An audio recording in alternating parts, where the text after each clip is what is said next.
অসম্ভব। আমি 1.5 ঘন্টা ধরে মাত্র দলিতপুরের মোড়ে আসছি। 1.5 ঘন্টা ধরে একজন রাইটার যে অনলাইনে প্রোডাক্ট প্রত্যেকটা ঘরের দুয়ারে পৌঁছে দেয়, সে যোদ্ধা, বাংলাদেশের একজন যোদ্ধা। সে আসলে সেই কাঙ্ক্ষিত প্রোডাক্টগুলো বাসার সামনে পৌঁছে দেওয়ার জন্য কত পরিশ্রম করে আমরা জানি। তারা দিতে পারছে না, এমনটা দেখতে পাচ্ছি। পানির ভিতরে দাঁড়িয়ে আছেন দৈনিক বাংলা মোড়ে। ভাই, দেখতে পাচ্ছি আপনি দাঁড়িয়ে আছেন, কথা দিতে চান, এই যে বৃষ্টিতে যেতে পারতেছেন না, আহ, অফিস থেকে অফিসে ছিলাম 2টা পর্যন্ত।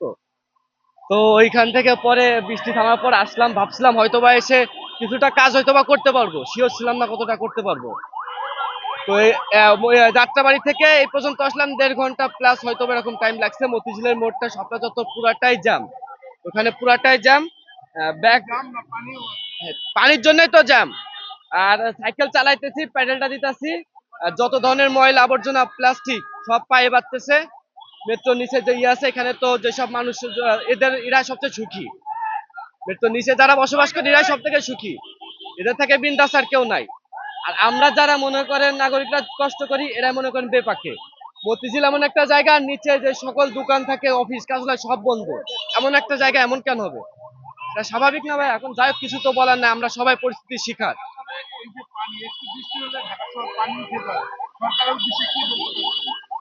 সরকারের উদ্দেশ্যে আলাদা করে কি বলবো, যেভাবে আগে চলছে এখনো সেভাবে চলতেছে। ভবিষ্যতে কোনো প্ল্যান আছে কিনা তাদের, এটার থেকে মুক্তি পাবে কিনা নাগরিকরা, এটাই সব থেকে বড় আশা। আর এটাই তো সব থেকে বড় ইয়ে যে আসলে আমি দেখতে পাচ্ছি, আমরা প্রায় সময় দেখি আপনারা অনেক কষ্ট করে বাসার সামনে, ঘরের সামনে প্রোডাক্ট নিয়ে যান, অনলাইনে অর্ডার দেওয়ার পর এই পরিশ্রম কিভাবে করছেন একটু যদি আমাদেরকে বলেন। এটা এটা পরিশ্রম, এটা আসলে একটা পরিশ্রম, এটা একটা সেবা। এখন অনলাইন থেকে যারা অর্ডার করে, আহ, চাকরিজীবীরা অর্ডার করে, যারা মার্কেটে যেতে পারে না, 5টা প্রোডাক্ট দেখতে পারে না, তারাই অর্ডার করে। আর এখান থেকে সবচেয়ে বড় পরিশ্রম হইতেছে ডেলিভারি ম্যানরা।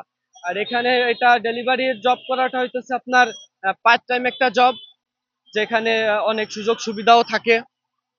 তবে অনেক কাস্টমারদের কাছে যাওয়ার পর তাদের অনৈতিক ব্যবহারের কারণে হয়তো অনেক ডেলিভারি ম্যানরা কষ্ট পেয়ে থাকে, ডেলিভারি চার্জ পে করে না। তো এইটাই, তবে আমরা অনেক পরিশ্রম করি, অনেকের কাছ থেকে ভালো ভালো ব্যবহারের আশা করি।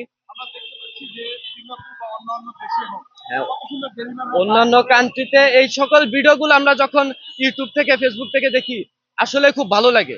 এবং আমরা এই আশাটাও করি পাবলিকের কাছ থেকে, কাস্টমার কাছ থেকে, যে আমরা এই রেসপন্স ইয়েটা পাই, এই সম্মানজনক আমরা পাই। সম্মানজনক বাংলার গ্রামের মানুষের কাছ থেকে পাওয়া যায়।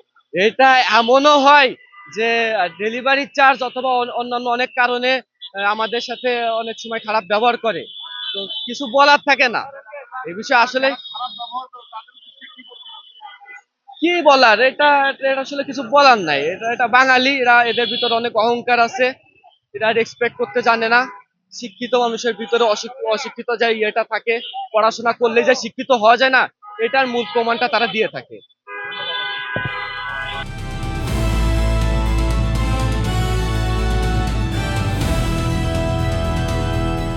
দিনাজপুর টিভি, মানুষের জীবনের কথা বলে।